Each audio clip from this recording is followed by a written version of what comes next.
Hello， 大家好，歡迎嚟到阿媽頻道。呢幾日呢，狂落雨，又大風喎，飛到啲嘢周圍都係。今日呢，想同大家分享大雨過後女拉瑞斯後院係點樣嘅。可能呢幾日呢，冇出去個後院度，突然之間覺得佢哋生得好快啊，棵棵都好壯啊。呢個生菜都生得好好啊。之前傾盆大雨，一下子沖到啲泥呢，周圍都係，搞到啲小苗都有啲冧晒落嚟，陰公。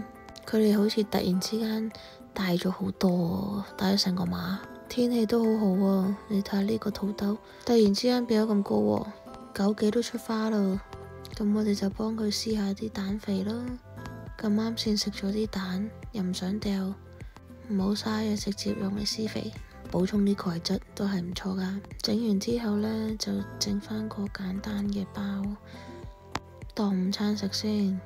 本身諗住蒸包噶，但係因為最近華人超市啲麵包咧貴咗好多，尤其是啲饅頭啊、蒸包啊，搞到都要食法包陰公。